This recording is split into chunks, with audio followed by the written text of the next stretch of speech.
Here we go. What's up, y'all? All right, okay, we're already live. Cool, let's fucking go. Brian, welcome. Brian's Aloha. in the chat. Let's go. Adidas Kid, Showtime. This is Luxury Edition, Last Week in Marketing, with Brandman, Schwinnebago, sports marketing brother, Jordan. Indeed. And your boy, OJ. And OJ, who generally has the luxury juice, tapped into the luxury markets, says the names correctly. When we need someone. Yeah, Jacques Mou. Those of us elsewhere might say Jackomus or something. Happy Friday midday. If you're on the East Coast or in Europe and you've already given up on having a productive day, welcome, brothers. Yes. Indeed. We're here to embrace that. You can feel productive. Be like, bosses, I'm listening to corporate overlords. I'm listening to the brand fathers, gaining some knowledge. So that we can stay tapped in. Toss it in the Slack. Indeed. For those of you, we've got, of course, Jaguar. We're going to be talking Jaguar today. We've got London in the house. Spiky in New York too. It seems. I don't know if I sent in the chat yesterday. I was paddleboarding on my calls in the chat yesterday. So just a reminder that's where we're at. Yeah, I saw you at 2 p.m. yesterday, just setting up that paddleboard. You're like, I got to run out of the studio right now. Damn, 6 p.m. in Nigeria. Wow. Let's go. Nigeria. Let's go. Your boy, I was playing golf barefoot yesterday in Orange County. So, Oren, I see why you live there. Every time I get off the plane, I go, oh, this is why Californians are willing to pay so much and 50% tax, whatever. It's worth it. Hey, well, luckily, we can avoid some of that tax with the luxury vehicles. Indeed, yes. That's why. That's what G-Wagons are for. Cyber trucks. Yeah. Amazing. But we want to give people a rundown of the agenda. What do we have today? So we got, the biggest news, probably bigger than the Barbie campaign, the Jaguar rebrand.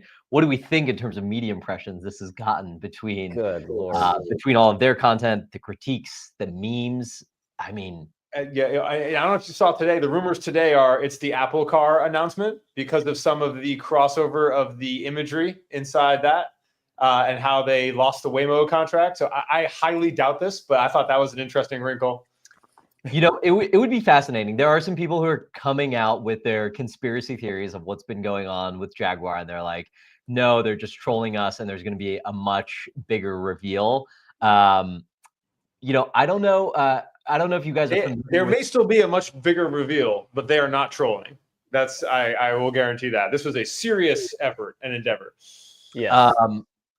I went back to some videos from the head of brand or like creative director at Jaguar. And some people are calling out like, hey, he's basically been saying exactly what they're going to do for like the past 3 or 4 years. Like, he's had this like copy nothing kind of tagline. And he's like, hey, we want to be like bold and inclusive and diverse and all of this stuff. So that kind of makes me believe, like, listen, if it's a troll, like they've been gearing up the troll for the past 4 years. There's no troll there. There may still be an exciting vehicle on the other side. I think we'll dive into that because we're also going to talk about Volvo. We're also going to talk about Porsche. We can throw some other brands in there if you guys want. We can talk Hyundai. Absolutely. We can talk Kia. You tell me. We could talk how BMW changed their logo. We can talk about how BMW, despite making absolutely ugly as hell SUVs, still has ridiculous market penetration. Crazy. Anyway. We should also talk about Mercedes. It was interesting when I did my worst marketing of 24. Like, don't talk about my X5 that way. Hold on. Yeah, there's that. Wait, are you talking about like that's ugly as hell, brother? X5 is. Have you looked at that grill? Look at this M package. Oh my! This is coming from a man driving a Cybertruck. Yeah, we're driving a G-Wagon. I'm just saying. Yeah. But I will say, and G-Wagon. Look at the feeds. Well, I guess we can just dive right into car. You look at the BMW feed on Instagram.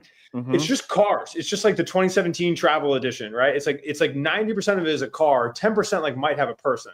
You go to the Mercedes Instagram. It's like it's the Brabus event, Montclair collabs and Lewis Hamilton and like just like people. And it's and storytelling. And I thought that was a very telling of where. Now, it hasn't hurt BMW whatsoever. Obviously, people are still buying their cars even if they're ugly.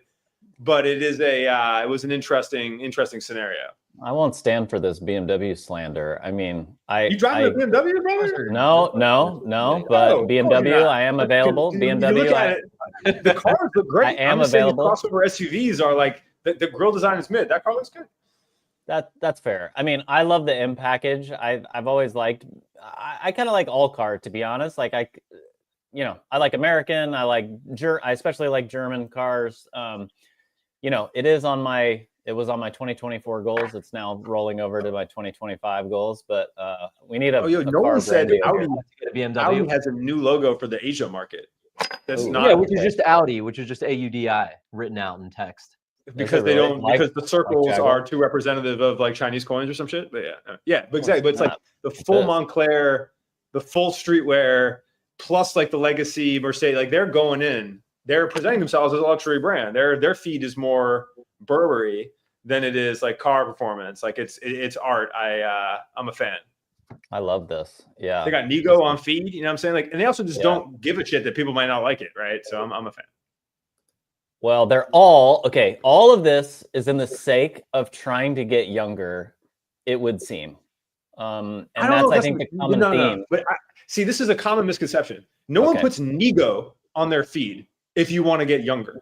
Right? Well, that's the same. Like for luxury market, who's typically 55 to 65. Who's 45. To be fair, but I do feel like it's the Kith story again and again, where like Kith is going for 40 to 50-year-old dudes. Yes. Like, and this is the exact same thing happening here. This is just who appeals to those people from a luxury demographic is F1 racers and Nego and Pusha T and shit. What we've seen in this Louis Vuitton, dark shit that we're out here. Well, ALD is doing the same thing. Porsche, like ALD has let's call it 30 to 50, 30 to 45. And so they're all just trying to get like a few years younger. I mean, Jaguar, a lot of the takes are Jaguars trying to get, to Gen Z, which may not be. We should hop into the Porsche collab. My boy just texted me as we were starting the stream. He was like, I gave into the hype. I bought the Porsche ALD, and he's got a super nice Porsche. So he's the demo. But I do love that, like, he's not like a streetwear buyer. He's like a Karl Lagerfeld, Montclair, like a higher, more trad Euro luxury buyer. But it's funny, like every guy with a Porsche who's like kind of in the know is like looking at this drop, which I think is fascinating. Oh, it's incredible. Do we know what the price point is on that leather jacket? Do we know what the price point is on this car, and how many of these cars are they selling? I don't think they're selling in the car at all. So they have just a one-of-one. Yeah, they do this and then they sit it outside their retail shop, or they'll do it a pop-up. It's basically like a singer. Yeah, they have one every year at Art Basel for a year. They have like a new one. Yeah, and it's just like a 5 years ago. It's genius. They put it outside their coffee shop. People will take pictures. But this ad, okay, hold on. We gotta let this ad look gorgeously shot, whatever. But bro, he pulls up to the sheep farmer. Yeah, I mean, they have like a stare down. Yeah. And like the sheep part, like I get it. This shit's like hilarious, but it's so fucking ridiculous. My man said, "All right, thank God the sheep part, because we could have had an issue here if the sheep didn't clear." Yeah. I love it. I mean, it's clever. I mean, it's just beautifully shot. I mean, it's hard for me not to like a beautiful Porsche in the middle of the Scottish Highlands. Exactly. And the clothes are gorgeous. It's in the right place. I do find like that like moment of like the sheep crossing. I'm like, all right, brothers. Yeah. But like this is a gorgeous drop. This is great. This is great marketing. Yeah. And look at this time. We've seen this now. We've seen Rude McLaren. We've seen Rude Lamborghini. ALD Porsche, I think, is a great combination here. I saw like Puma has a Porsche license that they've done very little with. Really? Compared to this. Yeah, they have like an ongoing Porsche license. Yeah, and I guess they do Team Ferrari as well. Puma Porsche. Well, this one's beautiful. But you know what? We're bearing the lead here. We do need to just go. We need to watch Jaguar. Yeah, everybody wants to talk Jaguar. You want me to? Let me. Yeah, is there anyone in the chat who hasn't seen 20-second video? All right. Yeah. Let me fire this up here real quick. I don't know if everybody here. 20 more seconds of my life. Yeah, I know. Here we go. Let me play this. Y'all let me know if you hear the audio.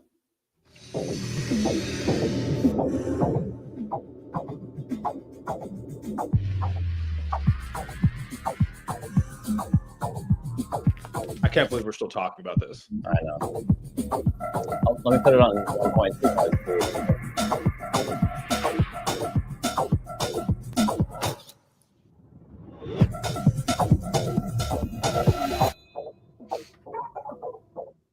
All right, and that 30-second video there has sent the internet into an absolute firestorm. The video heard around the world. The video, it's we're in that like era though where we're doing it right now, but like the takes are even more than the original video. Oh, for sure. Especially with the people on LinkedIn defending it, because you have to have like the ad, like the woke ad industrial complex being like, well, at least they're trying something different. Performance be damned, you know? And then you have all the conservatives. Like, have you guys seen, we'll talk about Jaguar or Volvo in a second. The first thing that pops up for Volvo when you search it is like, it's a pro-life ad, you know? So we have like the woke Jaguar people who love it, the conservatives who like love Volvo, and somehow we've gotten this culture war in the two. But here's the thing. So one of the things I love to bring up about the culture war, because this happens in workshops I talk to all the time. Because look, the culture war is a real thing. But there's one of those things where I'm like, hey, conservatives spend their money with conservative leaning brands, and they do it whether they would be or not. But there's like this whole idea that like, hey, they're gonna look at a Ford potentially above a BMW is in the conversation. The woke ideology does not look to those brands when making big purchase decisions. They look to it and how they show online, but is not saying, okay, because of that, I am like, they're just as likely to be in any other thing as they are to go say, hey, the purchase habits don't align. Like there's not like some big wallet change. Like they don't buy sustainable brands as much as they preach about sustainability. Like they are like, there's no, like the eco-friendly is like an afterthought at best. And they're like not going to go purchase a Jaguar because it meets their cultural inclination. And I think that's a interesting thing to say. But on the whole, overall theme of this campaign is, if the car is good, a lot of this doesn't matter. This can be the best attention getting campaign in the world. If this is the Apple car, as some are like thinking this, are prospecting that it could be, or whatever, it doesn't matter. But if it's a mid car, then this will all just go away. Ashwin, your response? I was trying to get stats on this, but I had seen differently reported numbers. There were some reports that Jaguar, like the number of units they sold in 2023 was sub 10,000 in the United States. So I would believe that. A car that is virtually non-moving in this country at all. And so but the East takes, people were saying, oh, they're positioning towards the East. Have y'all been to the East? Can you think about how that plays in China, like, or in Japan? They're like, what are y'all doing? That is not the marketing there. That's the funniest retort I've seen. They're like, they're positioning towards China. I'm like, are they, brother? This is the trouble. And this is like, part of my commentary was, when some people say, hey, they're like going for a younger demographic, they're trying to like hit Gen Z, and they're trying to like be bold and colorful and like make a big statement and all of that. And I'm like, what are we talking about when we talk about an entire generation as a monolith? And like, okay, this entire generation is going to like find resonance in this one hyper specific way that this brand is presenting itself. And I think the same way, I got a bunch of DMs on this where people are like, hey, they're actually like, they don't care about the US market. They care much more about the Asian market. I have never been to China. I have no idea how I have no idea how EV is playing in that. So I have no commentary on it. But like the people who are saying it are also predominantly based here in the US, which is like, I was saying, like, you know what ads look like in China? You know what they have? They have Chinese people in luxury environments and really nice glamorous shots of cars. You know what they don't have is a bunch of like, you know what China does, like really doesn't like is a bunch of ambiguously gendered race that is not that shit does not fly in the Eastern Bloc. It's not flying. That is not flying in communist China right now. Fair point. So look, Ashwin, I did get the numbers here. If we look, I don't know if y'all can see this. They sold 31,000 units in 2019. They sold 9,600 in 2022. It's not great. And of course, because the last time any of us aspirationally wanted a Jag, it had the thing in the front. I was the actual Jaguar in the front. I wanted one. Like 10 years old. 2010, yeah. let's see here. Sorry, what is this? Oh, May. So what is total? But when the bar is that low, if their bar for success for this is we need to sell 11,000 cars next year. Yeah, I think Noah has this important idea in here. He says, do you think a lot of these brand campaigns were created and planned prior to the election results? Assume a lot of these were greenlit 100% long before. And I think for looking at an entire rebrand where they changed the visual identity, the verbal identity, like everything that's going to happen with these cars. I mean, this has been years in the making. Yeah. Well, and Lamborghini's rebrand that they like announced is like rolling out over the period of like 5 years. This was definitely ahead, but this ad creative could be a matter of months. This ad creative has to be. There's no way that someone like the word brat wasn't on the slide, and that there wasn't like this wasn't like a Kamala cultural zeitgeist related. Like that's just how these conversations happen. This is how these decks look. Yeah, I mean, I do think you could show, if I imagine like the strategy deck, you could show those numbers like it's declining. The last time Jaguar was aspirational was whatever in the US. Like we've got to, what is this? No, just click. Just keep okay. But you know, but we're just gonna take a swing. What can we lose? And you know, I don't know. Yeah, true. They have nothing to lose. They have nothing to lose. Where this is at. They have gained attention. They have a great platform for if they do present something. Even people can forget how like that whack ad can just be a blip on the radar if they announce a car that people are excited about and want, and it would just it becomes a vehicle. And that's really what this company is. It was a product-driven market either way. Like here's the funniest thing about car ads in general, I think is worth talking about, is that they are purely, it's one of the 47 touch points for a purchase that big that influences the back of a consumer's mind in the subconscious to make them buy. Very few people are being like, I bought because of that Hyundai ad, right? They are agonizing and researching over one of the biggest purchase decisions that you make. So it is purely a numbers and awareness and consideration game. Because even on features, you're not calling out shit. No one's like, oh, I bought it because of this specific feature. It is a cultural thing.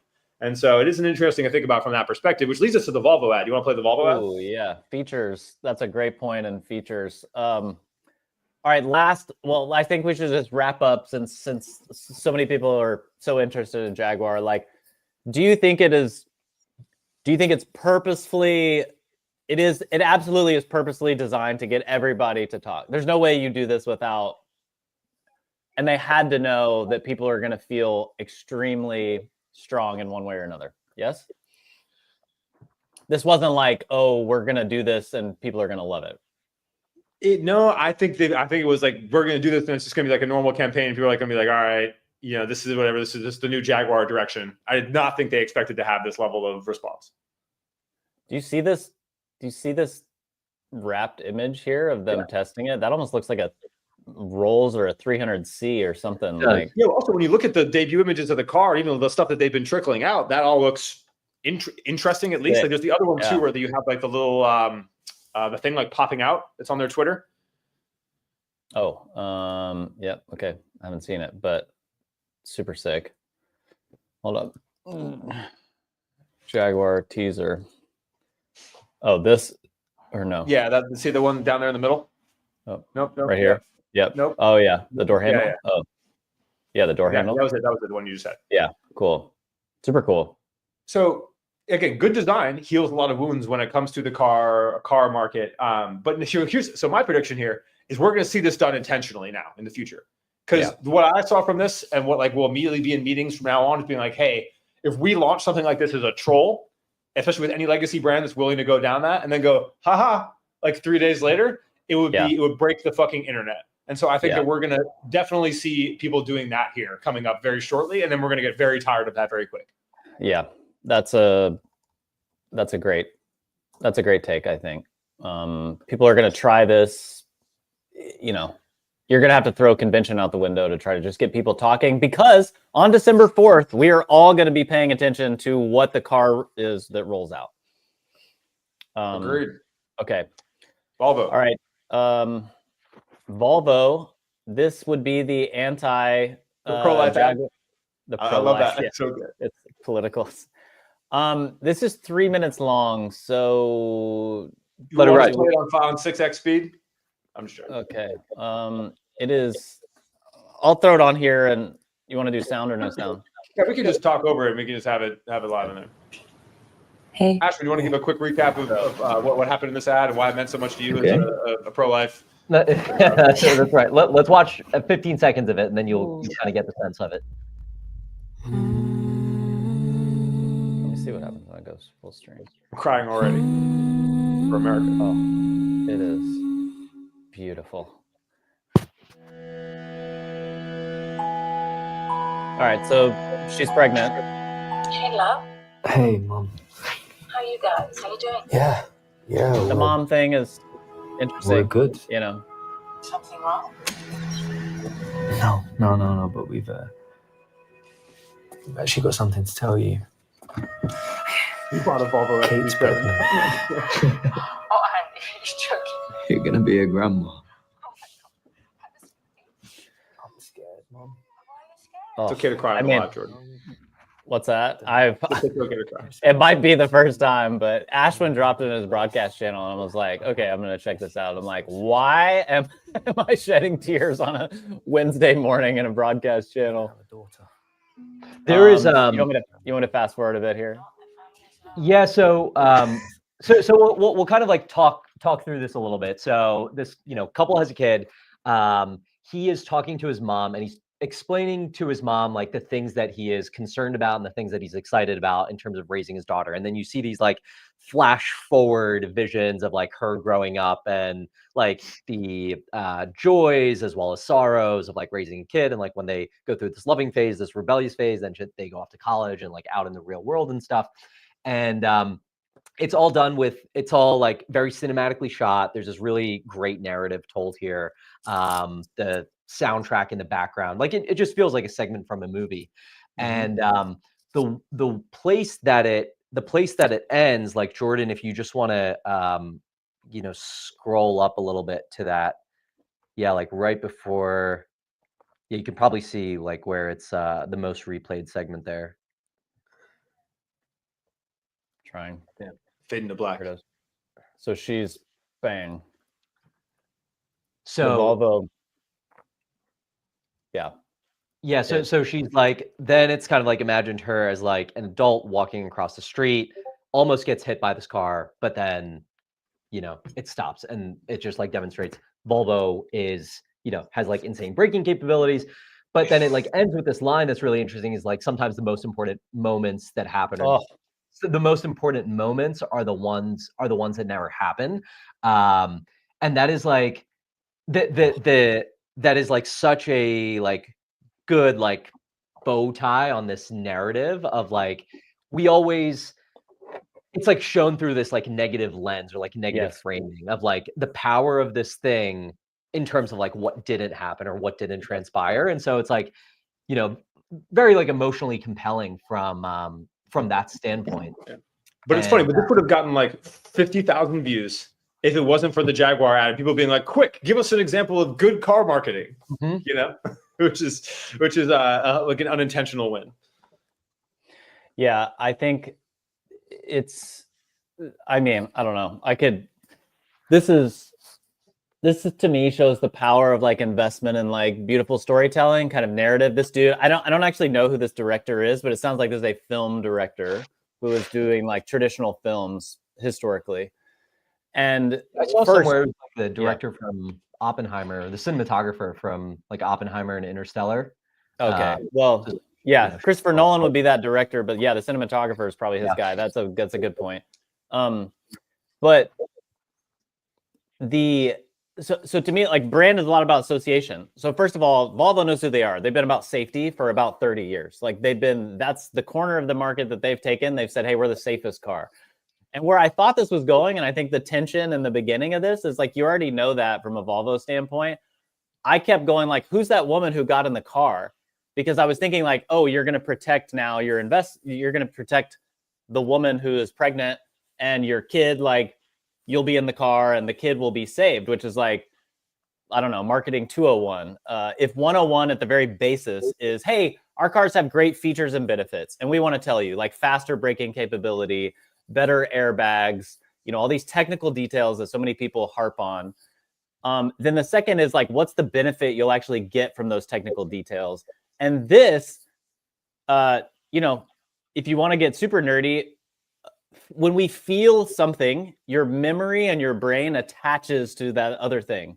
And so when you feel something deeply through storytelling, you start to associate, and brand is a lot about association. So like we associate now this deeply emotional experience now to a car company, and that helps drive your purchase decision. And so anyway, I think it's beautiful. It's incredible. This definitely speaks to me and what I love, but there's yeah, go ahead, Ashman. do you remember, I don't know if you remember, there were these Google commercials from 2013, 2014, like Google Chrome commercials, right? Like how do you take like something like that has no personality, like very boring, very vanilla, that is just a web browser, and make that compelling to people. And I remember they like wove this tale. It was like very much in line of this like Volvo, where this like new dad like created a Gmail account for his daughter when she was born, and like every year would like send her an email of like a recap of their year leading up to like her 18th birthday.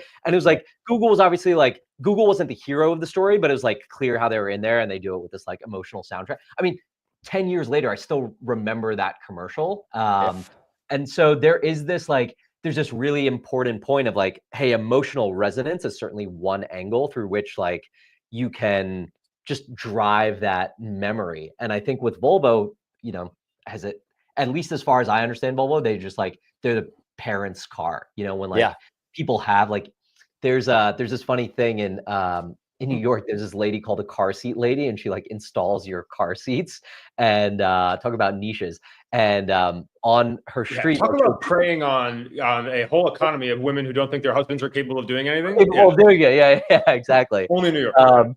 But you walk past that thing, and there's just like 30 Volvos lined up, right? And it's like, okay, they've solidified in people's mind that like, hey, we're the safest car. I think they like drive that home in this. To the point Noah has on this chat. Like, this is a 3-minute and 45-second ad. It's not being played on TV. I just checked. It's not on the landing page. It's like they got very lucky. This is a beautiful ad, super compelling, speaks a good language. They got super lucky. It got brought into the Jaguar cultural conversation. It probably wouldn't have if not. But they're doing a lot for a little. And also they're doing a lot for a car that is one of the worst looking Volvos. I don't know what the inclination is for all these electric cars to have like weird rims, but like they're continuing to like just make it look like the other cars, but electric. Like, yes. Every electric car doesn't have to be a statement. Yeah. I think I won't stand for Volvo slander either.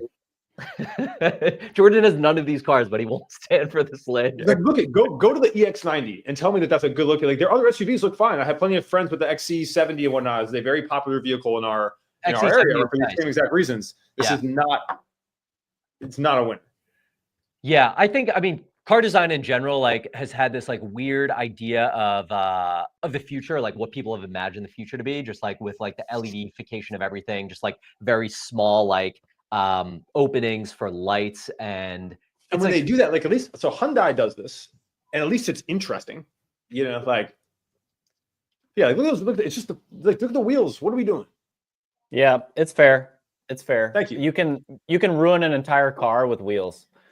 I do not understand. For the life of me, the thing that puzzles me most is people who will pay for like a BMW or a Mercedes and then skimp and get the small like alloy wheels. And you're like, dude, you went all the way to this luxury vehicle, and then you got 16-inch alloy wheel. What are you doing? Just get a model that's 2 years older and put the real rims on it. Yeah, put the 20s. Put on Forgiatos and let's run this shit, brother. Let's get the Forgiatos. Let's go. I'm really. Yeah, we gotta go. I don't know if it's near you or not, but we gotta do the Texas Forgiato trip, just for the culture, bro. You got to come down to Omar. Yeah. What's the wagon? Sorry. Hold on. Let's talk about this one comment here, which is how does Oren was kind of saying like, listen, this was brought into the conversation by like because it happened this week, and if it didn't happen this week, like, okay, is anyone really like talking about it? Like, does it just fall by the wayside? So they got lucky with timing. And I think this is an important question that I've kind of asked in the past, and we've had conversations about. But like, a company makes this 3.5-minute ad that they cannot really run on TV, and if you cut down the narrative, I don't know how you do a 30-second cut down of that is compelling, because you almost need that time to like bring people along for that story. So it's like super emotionally resonant at the end. So you can't broadcast it on TV. Few people watch it on YouTube before hitting skip, but it's like this powerful ad. Like, where does that go and live? Yo, and they don't promote it. Here's the biggest thing is like, if this was on the EX90 landing page on Volvo, which it is not, I get it. Cool. You are basically reinforcing your decision. You're choosing to cinematically reinforce your decision with a video in their purchase process. If I'm looking through Mild and shit right now, is it in the Volvo email campaign ecosystem? No. It's like, wait, but hold on, you guys, do you realize this came out like weeks ago? Yeah, I would say it brought in the conversation just because of recency. But I'm even looking at like, it's not on their website. It's not in their email campaigns. And so it's like, they're not even choosing to broadcast the ads that they create. And that's the biggest thing around this is if you do have an infrastructure. So Volvo is getting massive website traffic every single day. I'm sure they have a massive email list. But these companies who do choose to make these things aren't even using their own infrastructure to get it out. Yeah, that's fair. Because you could, this could exist in a vacuum. If they were said, our target demographic for this is purely existing Volvo owners to reinforce their decision and make them consider our new electric line. And we are going to make sure every existing Volvo owner whose contact info we have in the next year sees this video, that is probably worth the cost. But that is the rollouts for these pieces just continually get less and less involved as the culture gets more and more intricate. Yeah, that's a fair point. I mean, I think this is a good conversation for how social works. And Oren, you remind me about this on YouTube. Like, if the content is good and it gets resurfaced, and this is a great example of like something happened in the cultural zeitgeist that brought this up, that then caused it to go trending again. And Zach, our buddy Zach, brought this up on his story the other day. He was talking about how it feels like sometimes your content is dead, and then it will get this resurgence. I had a video I did on like NIL Collective 6 months ago that did okay. And it's like just taken off in the last like month. And I think this is an interesting thing now for brands. The investment can be there. And if you have the right elements externally that come together culturally, it can get a resurgence if you have it out there. And this is why one of the things I talk about a lot in these brand workshops is like the brand as guide persona, or like brand as guide, like energy for what you do with your brand, where you say, hey, if you do want to provide information out there, whether that's like even one of the examples I use a lot now is like Dershoots did a video. Dershoots is like a streetwear skit brand, but they did a video and it was like all the best of like a certain type of pastry in Portugal, which is a very discovery focused ad, right? Like they're beginning to like, how do you look at yourself as we have stores in these areas? How do we become guides in this area? The beauty of guide content is that even if it doesn't do good at the time, it can succeed significantly over time. And the way I think a lot of brands should look at it, and why things like tutorial content on YouTube will kind of be evergreen. But just overall, brands need more strategy for how do they repurpose content across the existing infrastructure that they have. Because the fact that this isn't an email, and the fact that this isn't on a lander, is kind of the real travesty of this, right? Where these campaigns, like you may get lucky and get pulled into the zeitgeist, but I think people need to set themselves up for success, both in the content they create and how they use their existing infrastructure to push it out. Yeah, you're right. So fascinating. I wanted to look at the Volvo topic, but oh yeah, Volvo ad up 2,400%. Jaguar 350. Fascinating. Look, just getting lucky, right? But also by getting lucky by taking a strong position, right? This may not have happened or not, but it without the good creative in the first place, it wouldn't have happened. And when you're a brand the size of Volvo, you could put some things out there, whether they work or not, and then if it gets picked up in the conversation, it's an extra win. Yeah, totally. It's so good. More of this. Speaking of great storytelling, what was that brand again? That was about the pastry in Portugal, Oren? Oh, Dershoots. Dershoots. DERSCHUTZE. They're leading the way. It's actually funny. I just brought this up with a way more serious brand who was like a Fortune 500 serious brand. Who then they were like, what are people going to all be doing on social? And I'm like, look, in streetwear right now, all these brands are doing this. They get like two creators, like a male, female creator, and they just run skits basically, like in the clothes, and it just dominates. There's a lot of people doing that, but like hasn't crossed over into CPG or any of these other, or like, I'm like, and now it's going to absolutely murder and cross over hard. And Dershoots is. What I like about them is they're doing it by store. Like Dershoots London has a one. They have like their Portugal store. Like Lisbon has an account, and they're kind of running that by vertical. It's very smart. Recurring characters. All right, what was the next one on the list? I actually just wanted to address this Eric comment real quick, and I'm using this interesting tool.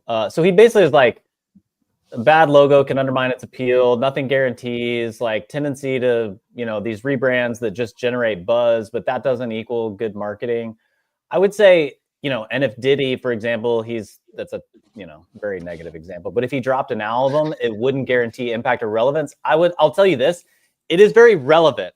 And so like if Diddy dropped an album tomorrow, this is a terrible example, but like it would have 1 billion streams or something because people would pay attention. And I think the thing for Jaguar that they would be betting on is that if the car and the product can deliver, to your point, OJ, people will forget about this stupid ad if it's a really sick car and people actually like it and it's functional and it delivers on its promise. And so they've got now people's attention. Whereas otherwise, if they just dropped a car on the 4th, maybe it would have good reception, but it would take a year or two of goodwill of people actually continually saying this thing is great and word of mouth to travel. Yeah, I think it's the second, but we should go live.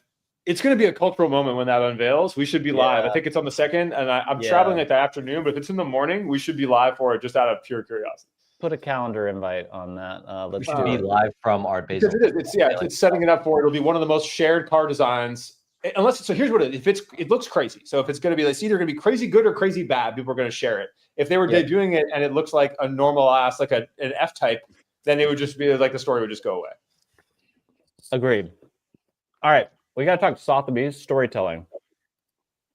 Ashwin, you want to tee this up? Yeah, so I came across this. I sent this to you a couple of days ago.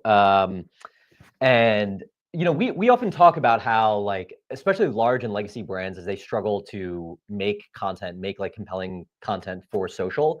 I thought Sotheby's was an interesting example. And what caught my attention here is like, number one, it says Sotheby's. Number two, it's a reply video. So like already there, that's just like putting them, in like the top 5 percentile of brands that like understand, hey, social is this conversation. And you have so many people in the comments who are asking to see things from your brand or from the people behind the brand. And you don't have to be this like small 3-person shop to be able to create content like this. So in Sotheby's, one of the videos prior to this was showing off one of the auctioneers, and she was like auctioning away like a $2 million painting. And one of the top comments on that was basically like, hey, I need to know everything about this person. Who is she? She seems like an icon, whatever. And then Sotheby's like puts this, so that was the video, top comment on that previous video. I need to know, I think it was the other one. You went down one. So I need to know everything about this auctioneer. And they're like, all right, let's just do a reply video on this. And so if we pop open that reply video, hold on, let me see real quick what she's so. And it remains in the same collection. And now, lot 113. The last time the Danner Memorial window was on the auction block was 24 years ago in the year. I bid on that one then. $200,000. Yeah, I was looking at some pieces about this, Ashwin, and people are saying she is actually the driving force behind the viral TikTok, $10 million because people are so interested in her. Yeah. This is also actually like extremely inherently a great format for fucking. Yes, it is. At $10,800,000. It's building intrigue. Still with Cassandra. It's rich people. Shall I sell? It's a walk negotiation video, but playing out super slow. Yeah, it is. 7 minutes. By the way, so good. Like over 90 $10,800,000 content. This is actually like a sweet spot for TikTok right now. So Sotheby's has always been, which I think by nature of being a luxury brand that is so in tuned with artistry and money and the things that are happening currently, like they were on NFTs so fast, right? And they were participating in viral campaigns for that in that cycle, like so hard that I think, they are culturally built to be a more responsive brand than most of these other ones are. All right, you want to let me put some sound on for her story. So they have her auctioning. She looks very compelling and interesting. People are like, she had 3,900 supporting comments about, I need to know everything about her. And then they just produced this like beautiful film. I don't know what the turnaround time here was, but here we go. The viral sensation that is the viral. Here it is. When I took my That's the auctioneer next audition, one. there was actually, my name is Phyllis Cow. There we go. I am Vice President Client Strategy and an auctioneer here at Sotheby's, New York. I didn't fall from the sky and land in an evening sale. I've been doing this for a little bit. I've taken a few sales over the years. I started out at a very small regional house, and I actually didn't know that I would stay in the business for so long. I was raised in Berkeley, California. My family is from Taipei, Taiwan, so both are home to me. I came to New York for school when I left, and I came back. My first auction, it was in Northern California in the Bay Area. I was very young. And I had very little training. I watched and clerked an auctioneer for perhaps 6 months, a year. And the managers of the company literally just asked me, do you want to go up and try it? And I did. Incredible. So a couple of things that I think are important call outs here. So one, just like tactically from how they package this. So the fact that they did that as a reply video is, I think, extremely important here, because you have to remember the majority of people kind of seeing content, especially on TikTok and especially from short form video content, they're new to that brand or account, right? So they're just seeing you in the feed. So if you open up that video and it's, you know, she's saying, hey, I'm Vivian, so-and-so, blah, blah, blah, blah, blah. I'm the auctioneer of, it's like 8 seconds before you even learn who she is and like why she has this relevancy to Sotheby's. But you also see this like kind of cinematically shot thing. And then this like reply video comment the actual comment itself is what grabs your interest. Like that's the hook for the video. And then you realize, oh, okay, this like large brand, this large auction house that I'm familiar with is like responding here to this and like telling the story of her. So I think the packaging of it is important, which a lot of brands miss, right? They'll shoot content like this and they'll put it out there and it's like, well, no one cares because like you haven't teed it up properly.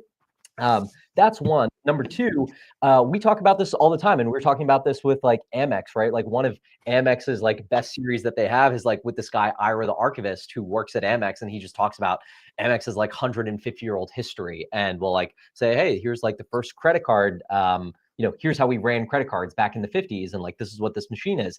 And so I think the more that, especially these large, you know, companies and large brands can just tap into individuals that people are maybe showing some interest towards, or like have this really niche specialty at the company, you can make great content out of that.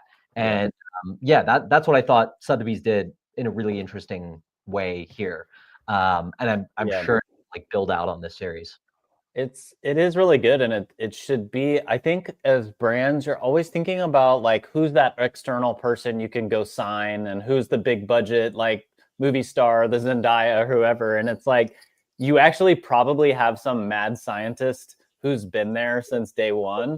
There's a guy at Nike whose actual title he created was the historian at Nike.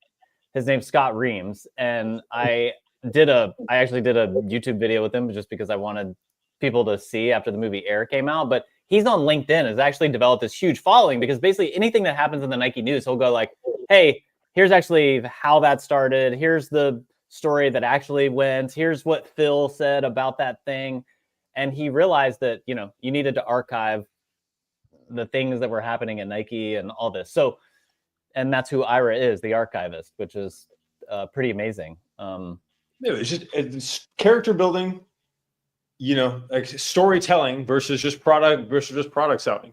And anyone that has a process, especially a process that has some intrigue, like with Sotheby's, where like the process of buying almost anything, if it involves negotiation or involves stressful sums of money or personality types, is like brands should showcase more of that. Why don't we have a dedicated Nike series with the historian on social media, Brother Jordan? Oren, you don't want me to get started on that, but are you telling me that there is? No. He's not politically correct. I mean, you know, he's an old white guy. I mean, God forbid. Yeah, he's a heterosexual white male. I mean, we couldn't possibly have that. But I think the things on that point is like brands and companies, they often think because they've been doing the same thing for so long, like Jordan, you've seen a campaign go from like idea to launch like 100 times over and have been like so involved in the weeds, and like everyone who you know on the corporate side is like so in the weeds there that you wouldn't think it's like interesting to know that. But I've never worked at like a large company and been on these campaigns, so I'm like, how do you even open the conversation with them? How, like, what does the back and forth look like? What does like the ideation look like? And there's so much of this like process that you can bring to the fore, whether it's like how something comes to life, whether that's a campaign or whether that's a physical product that seems just like day-to-day job to you, but is actually fascinating for people to watch. And I think a lot of the smaller brands understand that, which is like, you know, Midday Squares does a great job with this. They've like turned their whole thing into like a TV show where they're just doing, you know, sampling at Costco or like doing a distributor visit or like getting product into a new store. And it's like, okay, to anyone in the industry, that doesn't seem that interesting because like, yeah, if you're a food and beverage brand, like, and you have retail presence, yeah, you do in-store sampling. Like, why does anyone care about that? But like the average consumer like has no idea like how the sausage is made, or it's like, we just see what the final product looks like, but it's like, what does it look like for a team to like go build that and get that contract? And like, what do they have to show Costco in order to stay in Costco? And it's like, I watch their stuff and I'm learning stuff and I'm much more closer to that industry than most people anyway. And I'm like, oh shit, like that's what Costco needs to see. And that's why they need to promote this sampling so heavily so they get this contract. And there's a way to tell it to make anything that seems like mundane or boring actually very interesting. And we had the Midday Squares team on. They did like a Cut 30. They did like one of the guests, and it was really interesting. Where it's like, hey, how can you make think of any event as you would see it in a reality show, right? And this is something I talk to brands like all the time about now, where it's like, all right, what struggle do you have? Okay, now think about it. If you were a reality show scriptwriter and you didn't have anything else to talk about, how would you make this as big as possible? And you know, because it really is like things that you deal with so commonly as an entrepreneur, being like, you know, oh, the inventory got delayed at when we're doing sample day. Well, that's one way to look at a video hook. The other way is like, everything could go wrong for our business if we don't get this one shipment right. And guess which one people are going to watch, right? And it's just taking that lens and developing that voice. And they've done an excellent job making it natural to them and like bringing up that drama factor. Whereas people always think they have to do it like in a corny way. Like I feel they do a good job because it's a sense of urgency, right? Like that's the through line that makes it feel like reality TV there. And people need to look at their world like in that same way. Yeah, it is a good point. I was just thinking about this, like, from my like nerdy golf world. Bryson DeChambeau is this, you know, guy who's on the Live Tour who started this series of trying to get a hole in one every day, and he's hitting over his house. Sorry, I'm going to bring this up for you. I'm also such a freaking nerd that I went and looked up his engagement rate last night because it's so incredible upon review. So he has 2 million followers. And every video he's done, look, he's getting 2, 4, 1. Like he doesn't have an absolute legend. But he is. Yeah. But he doesn't have a single video with less than 1 million views. Hold on, I have to go back. This is summer. He doesn't have a single video, and I don't know if they're deleting it, but here's one video with less than 1 million views when he started doing into this. And you have to go back like months to find that. And so he's doing this hole-in-one challenge where basically every day he's trying to hit a ball over his house and make a hole-in-one. And it occurred to me that we're invested in the outcome, right? You're like, here he is, you know, trying to do that. And I think that Midday Square is a great example. And any of the entrepreneurial, you know, stories that you're talking about are great examples of that. What else? I do. One of the ones I said in the chat, we didn't quite hit to this yet, though, was Bose bought 2 luxury audio companies this week. Yeah. And I don't mean like minor luxury. I mean like $12,000 turntable, $75,000 speaker level luxury, which I thought was a really, really interesting. So they bought Macintosh and Sonos Faber. If you're not like deep in like audiophile, if you don't own a pair of Grados, you may not be familiar. But this is like real luxury stuff, which I thought was a very interesting play. As we talked a lot about Bose on here, and thought some of the things they're doing are really interesting. Obviously, run the vibe as the tagline. Or maybe that was Camry who was running the vibe. Sorry, whatever. There was some tagline intrigue, but I think this is interesting. If you're positioning yourself against Apple, you're kind of gaining some traction in this market. You're doing well with athletics. So then be like, hey, let's buy some infrastructure from like the deep audio files for home audio. I'm curious where that takes the brand. Good point. I'm not actually deep enough in this like audio stuff to know. Yeah, I was trying to think of what an equivalent metaphor would be that would be understandable. by all, but there isn't really a good one that pops out. I mean, Volkswagen acquiring Bentley or whoever it is, they own, high-end luxury, they're acquiring Audi. More interesting. This is like, because like obviously Bose makes products that are like a couple $100, right? To then buy a $75,000 speaker system is like, there's really no good recommendation of like just how like wide that casts their net in the market, which I think is a very interesting play, because if I was going to say, hey, we're positioning this brand, we need to continue to compete against Apple. We're taking some market share from Beats, and because Apple's cannibalizing it themselves. And like how do we build a better overall brand perception? It's like, okay, now we're working with a lot of athletes. Like, okay, let's really take a look at like real deal big boy home audio, not like Sonos home audio, Yep. Shots fired. Sonos is fine. All this stuff is fine, but I'm just saying like there's a difference. I think we've all become so succumbed to the easiness of that product category. Like, I've got a Teenage Engineering Bluetooth speaker, like on this, or like over here, you have a Sonos system, or you have a Bose system, or you have a little thing that you carry. But then it's like, all right, everyone has that now. Like, how much market penetration are you getting in that world? Versus like, I don't know. If I was going to go rewire this house for audio and spend 40 grand on it, that's like the next tier up. And that's an interesting thing to be, but you have to be a real nerd to be like, I'm going to get like a Function One audio set, like is a whole different beast. And so it'd be interesting if Bose is attempting to bridge that gap. I find that intriguing. Yeah, that's true. All right, I came across this in random social stuff that we saw this week. This brand Murta had this like crazy. They did a hyper. Oh shoot! Sorry, I gotta show it. They did this crazy. They did like hyper color jacket earlier this week, where they like throw the.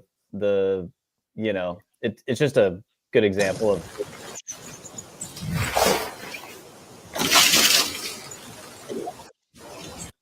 Social, water for the hook, and then the reveal is super interesting. Mm-hmm. What else did you guys see this week that was, here's the one. Yeah, that's what, I mean, look, Outlander posted about this. Obviously, I did a viral video on this same kind of type of fabric when it came out. People love viral transformation and whatnot. It's we're only going to see more of it. Obviously, Mischief released the one where it's like when you go in the sun, it looks like the clouds. There's gonna be, we're gonna have a lot more of this in our lives just because of the social media impact, right? What do we got on this? 600,000 likes, Hypercolor was actually about 20 years too early. They would have thrived in the TikTok era. I think they did fine. They did fine at the time, but now it's like, hey, how do you make it like the most interesting one possible? But we've got some ideas on like that stuff. Obviously, is going to keep getting some views, but like we're now in the peak era. Like I feel like I got like multi-million view videos back to back on that. There's like a bunch of products that are coming out for it now, and like we'll have hit peak. But so now it's going to be what are the other interesting materials? But we've got some tricks up our sleeve for that for this next Asia trip. Oren, you did a YouTube video on like marketing the middle class. Like I didn't see what your thesis. Oh yeah, so basically, it's like, why are these? It's on Jaguar, but yeah, tell us your. Yeah, but it's really about why all these campaigns are bad. Why it's feast or famine right now, which is worth 2 minutes of conversation. Which is like. Mm-hmm. Right now, anyone who would traditionally be like a director or a VP of marketing, who's in that 30 to 40-year-old range, has basically most of those good people. Let's not say most. Let's say half of those good people have realized I'm better off as an entrepreneur. I make much more money as a creator. I make much more money freelance with my own small agency than I ever will do inside a job like that, right?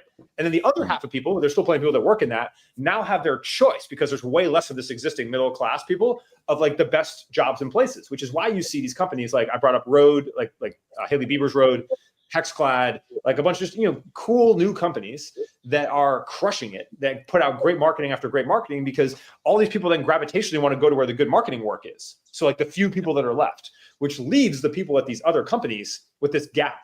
And I had a lot of people who like work in the agency world stuff like comment being like, this resonates because you basically have the CMO level who can't understand what's happening in the TikTokification. And you have the Gen Z level who are entitled, feel like they know better than the CMOs because they understand social media, but don't have the management experience and leadership expertise. And typically there'll be this millennial generation mentoring them, right? Being like, helping bridge that story to the CMO. Okay, we can help justify this more trending action. And we're going to help these people like break that down. That's how this has always worked. But now that middle class is disappearing, or they're only at like the feast side of that. And then the famine side is this like, it's why we have all this marketing. It sucks. To my opinion, that's why we have North Face where it is. That's how we end up with the Jaguar campaigns. That's how we end up. There's no, and it's why all these companies are so bad at this that we bring up every week, while others are so good. Is like that's the scenario we're in. So that was the idea I pitched. I'd be curious on your thoughts on that. I've just brought this up. I think I have something that fully supports this. I looked at a job title yesterday for a basically entry. So they wanted 2 years of experience. And it's like, I don't want to give away like who it is, but they want someone to report to the VP. They want to have you develop the social strategy, work with brand and marketing.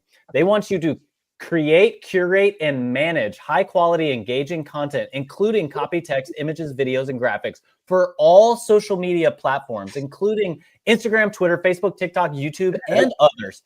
They want you to copyright.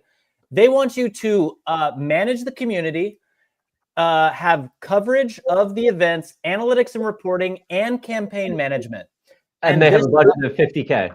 $50,000. I guarantee you it's a $50,000 job. Even if it was 150,000, that's still not enough. Yeah. It's like now knowing what I know, like if you are capable of doing all of that, you need to leave and go create it for yourself. Exactly. Because you will and make, they are. I mean, some of them are. Or they work somewhere where they do a fraction of that role, right? But like, so look at that. All three of us might be able to do that role. And I say like might. You know what I'm saying? And then what would that cost? What would, like, it would be more than the CEO makes. Like that was the other point I made. I was like, you want any of us to go back to work? What's that going to be like? We're making high 6, low 7 figures. Most of these people. How are you ever going to like? It gets awkward in the workplace when you get hired for that, right? I think one of the biggest problems here with like a job description like that is like the people writing the job description have like never done that role, and they just like now, especially with how rapidly like the landscape of like content that you have to create and how responsive and kind of like always on you have to be, like posting a photo or creating a content calendar of photos on Instagram in 2014 is a very different world than like creating engaging content that performs super well on TikTok and Instagram. And it's just like, it is immense that they ask like one person to do it. But if that one person does it, it's like, hey, there's a lot of like campaign reporting and things that they need to be isolated from where they're like just doing this kind of all day, every day. And I've seen this, look, and the notes here says saying, hey, people will take it. Yeah, people are going to take it and fail. That's what happens. Yeah, or you'll do one of those well. So there's a reason why your marketing is bad. And really made fun of on the brand fathers. Really important point at the bottom here. Someone will take it and burn out in 6 months. So I had so I know someone who works in a kind of social role at one company, and she commented something about this on LinkedIn, and it was a kind of like call for like, hey, if you're a social media head or manager and this resonates with you, like, you know, drop a comment. And it was like, had like 500,000, 1 million impressions, and there was like 700 comments in there, and people were like, yes, as this person, you don't understand how much there is to do and how little everyone else in your organization understands like what goes into it, right? They see the output of this video, but it's like, you actually have no idea what it's like to go film that and shoot that and edit it and post it and then react. And like, you also have to be involved on these platforms. So the algorithm like knows like, hey, this is like an engaged account. It's truly, and that this is called like a social media manager role, I think does the role a tremendous disservice. Like done well, it can really make brands and like blow them out of the water. And there's also again, to the point, there is no one that does that role at that level that is not either extremely highly paid and compensated than equity at a really cool brand where they came up learning that, or is just going and making significantly more money doing almost anything else, any other approach to this. Well, once they figure it out, you know, I would say I'm actually, you know, there are young people who are running like, you know, college football and basketball accounts who are ballers and, you know, figuring it out. But and there's something to be said for making money and learning how organizations work and how you sell in and all that stuff. But my God, once you're able to fully do that, particularly in this day and age, go do it for yourself and you will make exponentially more money. It's and I've got to hop off here because I've got this meeting in a minute. But the one other thing to know about that is actually sports is a great way to come up. We all know these kids, right? They have to do a bunch of management working at these teams. We actually do that. You post it and whatever. And then the things that get added on when you go brand side, you enter into campaign management. And then you enter into like the politics of approval and communication, means that even if you murder at that, you're just added on with this layer of like complete bullshit that is just going to eat up like a ridiculous amount of your time. But anyway, it's probably a topic. And that is why. Are we doing this next week? Black Friday, live for Black Friday deal shopping. Oh, absolutely. We should do Black Friday. Yeah. Yeah. All right. Do a round up history of Black Friday campaigns. Yeah. Yeah. Grandfathers are commited. We'll see you guys then. You'll be there. Yeah. All right. Thanks everybody for tuning in, and we will be more formal soon. This will be live on YouTube. Worth calling out. We are going to be on. We don't have a handle. We don't have the subs yet, but we will be posting this on our social media to then put a final recap version on YouTube. Will be where you can find it. Yes. All right. Thanks everybody. Thanks for tuning in from all over the world. Appreciate y'all.